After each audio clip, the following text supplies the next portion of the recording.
VAT account questions. So what we've got here is we've got some VAT calculations we're going to do. So you're going to do the VAT calculations as we're going along. We've got a series of journals to create. We've got some VAT error questions as well, to practice our error calculations.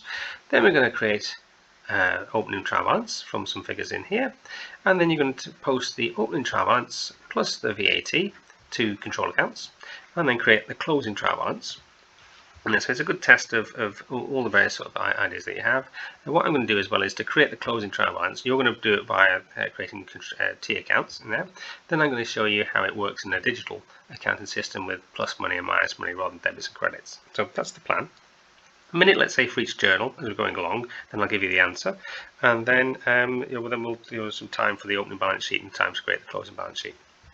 Create your T accounts as you're going along. So the first one is make sales of £11,040 of sales, including VAT, and credit customers to VAT. So we'll give a minute for each question.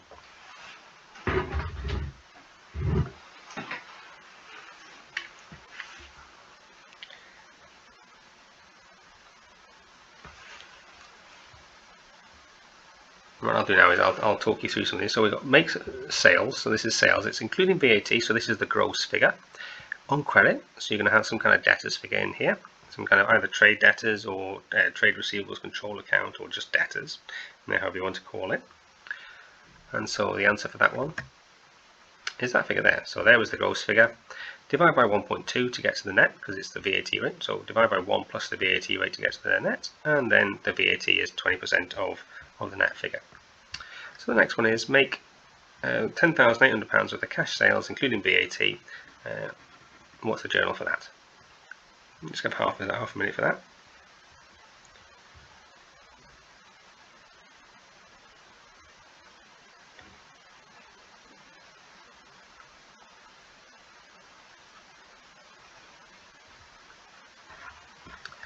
Okay, and so in terms of the answer, then it's a cash sale, so it can be from the bank. Cash sale going into the bank, and it's including VAT, so that's the gross figure, and the VAT figure is 20%. The VAT rate is 20%. So the answer is here. So we got the gross going into the bank. Then we got the sales. So this is the net figure. That's what the shareholders are going to get in the end, because HMRC are going to take 20% of the growth.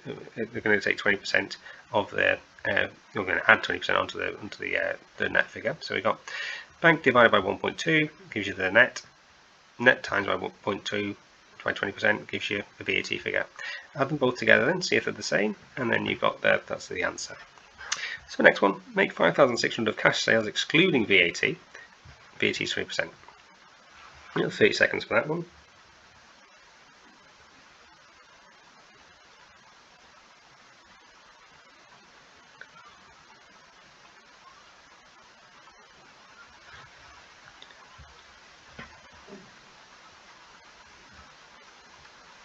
So here, this one's excluding VAT, so this is excluding VAT, so that's the net figure there. So cash sale, so into the bank. The bank's going to get the net plus the VAT. That's the excluding VAT net figure, 5,600, and the VAT is 1,120, 20% of the sales, the net figure. Right, next question: make £11,640 worth of purchases on VAT on credit from suppliers. So this is purchase on credit from suppliers. The VAT rate is 0%. So let's say another 20 seconds for that.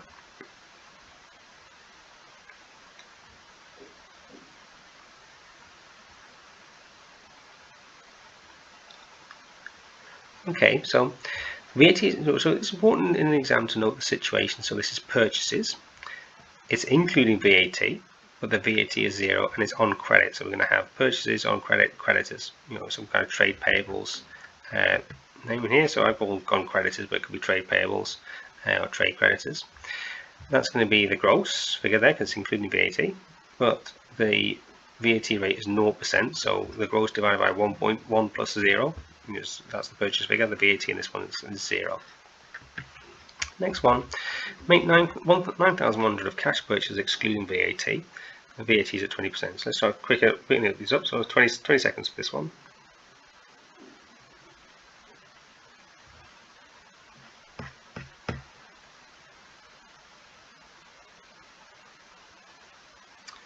And so cash purchases, so from the bank, excluding VAT, so that's the net, 9,100 is the net. So the gross will be that the net times by 1.2, and the VAT will be the purchase, will be the net times by 0.2. So on here, add them both together, makes it the same figure. Right, customer returns 3,700 of cash purchases, including VAT. VAT is at 20%. 20 seconds for that one.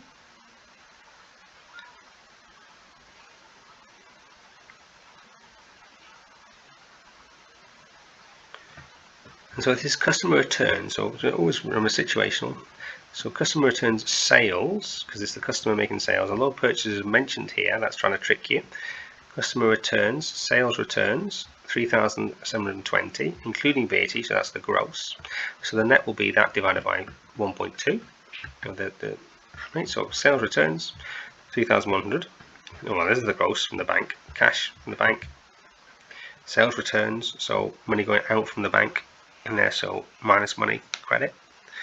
Sales return is going to be reduction in the amount to shareholders, so reduction in the money out item, debit. The gross divided by 1.2, the VAT being 20% of that figure.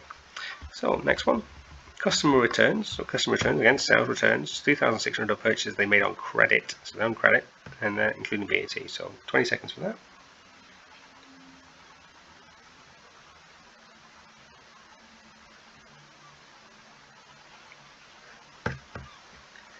Okay, and the answer is, so customer returns, sale returns, but on credit. So I've got debtors here, could be trade receivables control account, and here, and including VAT, so that's the gross, 3,600 divided by 1.2, the 1 plus the VAT rate gives you the net, and the VAT is the net times by, in this case, 20%.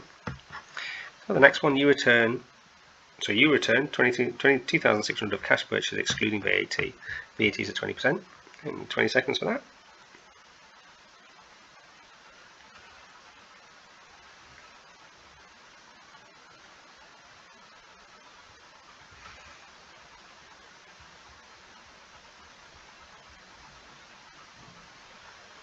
Okay, so you return, so purchases. You return, so you're returning to your supplier. Cash purchases, so on the bank. And so it's going to be purchase returns. Excluding VAT, so this is the net in here, so the answer is the purchase returns is 2,600, that's the net, excluding the VAT. The VAT is 20% of that.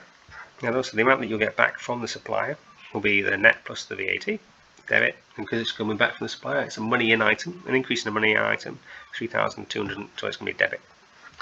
Okay, so the next one. You return purchases made on credit that include VAT of 800. So here you just got the VAT thing.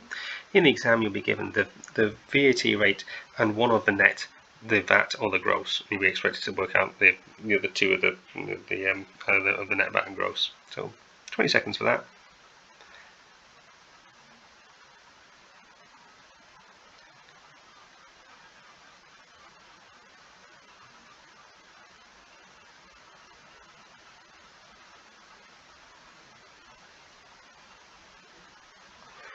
Okay, so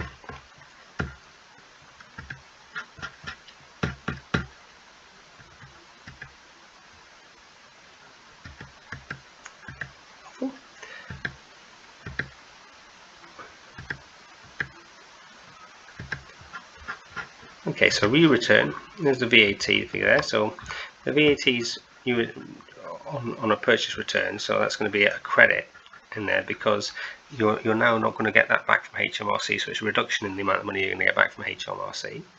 In here, divide that by the VAT rate to get the net figure, and then add those two together to get the gross figure. Okay, next one now. So we've got some error questions here, and you post in error 2,880 of purchases, so that's what it should have been, and instead you posted it as 4,200 of purchases made on credit. Yeah. Now, in an exam, there's two ways you can answer this. You'll have to be expected to answer this question. One will be to either reverse out the original journal and then post the new one. That's one method of doing it. And in this one, we've got to post the net difference. In both of them, you're going to produce the two journals. So reverse out the original journal So create it in your notes, reverse out the original journal that was made in error, so this one here, the 4,200 purchase made in credit. So do the opposite, reverse it out, do the opposite of that in there, and then post a new one, and then in this one, because it's the net difference, add them together and see what the answer is. So 20 seconds for that.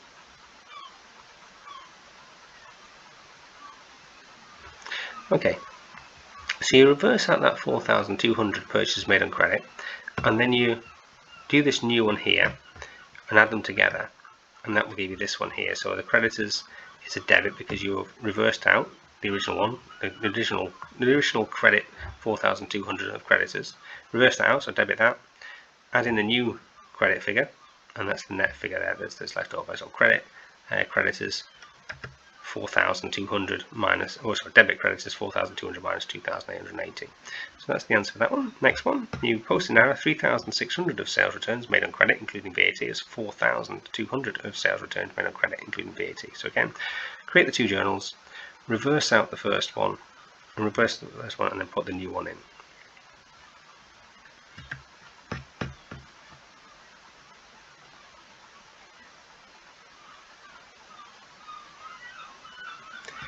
And then the answer for that one. This one here, so we post an error 3,600 of sales returns as 4,200. So we should have put it as debit sales returns, or sales returns, it would have been 3,000 I think on this one here, and instead we put it as 3,500, and so we now reverse out the original one, put the new one in, and that's what the answer would be there. Next one, you post an error 3,600 of purchase returns made on credit including VAT as 3,480 of purchase returns made on credit including VAT. Post the net difference to the VAT account, but again, do the two journals, reverse the one in error, and then put the new one in, add them together, and that will create a net difference journal.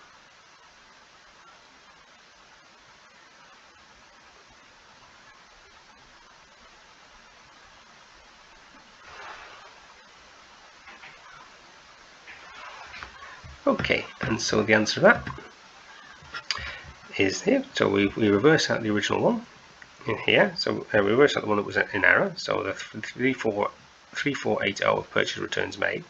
Now, so we would reverse out it's included VAT. So reverse out that as creditors. And then also debit 3,400. What it would be? So we're going to reduce our purchase returns. And then we're going to credit 3,480 because it was debit creditors 3,480 as the original journal. Then we put in our new journal, which is going to be debit our creditors 3,600. So that's why our creditors are debit 120. And then we do the net and the VAT on those ones there. Last one on our journals for this part, you post an error, in error 3,240 of cash sales including VAT as 3,120 of cash sales including VAT. Post the net difference to the VAT creditor and sales accounts.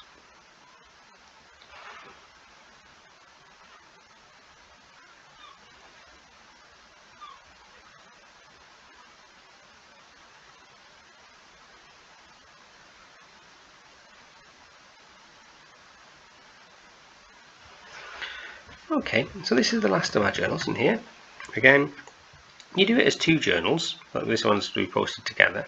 So you do it as two journals, one to reverse out the original one, which is the 3,120 of cash sales. So we would reverse out the 3,120, so credit the bank 3,120, and then we debit the bank 3,240.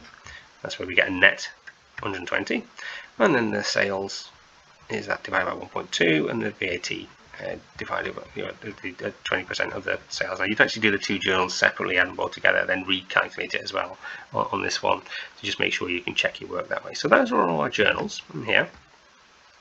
Hopefully you got them all right. Now we're going to go up to our opening balance sheet. So we've got opening balances here, create the balance sheet there. Just go through that and let's say give that a minute.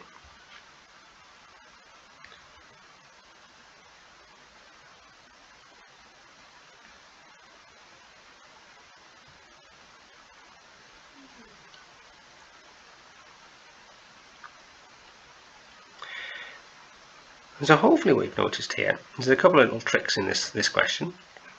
Firstly, we can see that the shareholder capital is missing. And that's a trick to try and find people who just go dead click, really, and just go, all right, debit, credit, whatever it is there in terms of dead click, and without realizing that there's the accounting equation here, which is assets minus liability, assets equals liabilities plus capital. So in this instance, you're going to have all the assets and all the liabilities, and whatever the net difference is of those ones there is going to be the shareholder capital to make the two sides of the balance sheet tally. And then the other one here is you've got VAT. Now sometimes it could be down as owed, that's going to be credit, or owing, which is going to be debit. Sometimes you'll see the bank. Here will be bank, just without anything behind it. If it had bank and overdraft, that would be a credit, because it would be money out item going in the future. So in terms of what the answer is for those ones there, so we've gone money in item, money in item, money in item, money in item, money out item, so credit, money in item, money in, already, cash there, money out item, because it's VAT owed. Here, and then the shareholder capital, you can see how our two things don't balance at the moment. Our shareholder capital therefore must be credit. That's what the shareholders would have. Well, after all the assets minus the liabilities, that's what the shareholders are left over with. Okay. Now, you've got your opening balance sheet and you've got your journals. If you pause the video right now and then create your T accounts and sort of work out what your closing balance sheet would be. Pause it now there though, and then I will go through what it's going to be. Okay, so as part of this part here, I'm not going to produce the T accounts. What I'm going to do instead is I'm going to show you how things look from a point of view of a digital accounting system. So I'm going to unhide here, and this is what the balance actually would look like in a digital accounting system here, with just pluses and minuses in here. So these figures up here, these amounts here, weren't actually amounts of debits and credits. They were, let me just open them to the left here. In an accounting system, in a digital system, they would be pluses and minuses. So that was the opening balance sheet there, those items there, and they weren't debits and credits, they were pluses and minuses. Plus money in, minus money out. So that's why I teach the plus money, minus money method, because that's actually what double entry bookkeeping is. It's plus money and minus money, rather than debits and credits. Debits and credits is just a name given by a Venetian in 1492. All of the journals as well, they all had their account names, and they were debits and credits for the purposes of you producing the answers, but they were actually plus money and minus money again. So this credit was minus that there. And then in terms of this closing balance, all that is doing then is adding up for each of these accounts, all the pluses and all the minuses, to come up with the total balance. There's no carry down, balance down, forward in a digital accounting system. To come up with this point here where we've got these pluses and minuses, and then the plus money is debits, so debits, I don't know what it's, I don't know.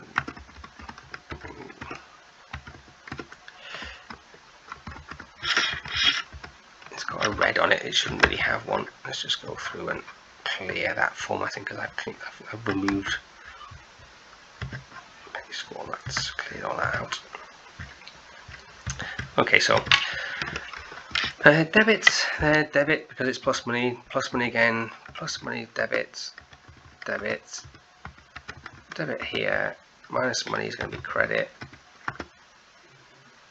minus money, credit, sales are credit, sales returns, debit.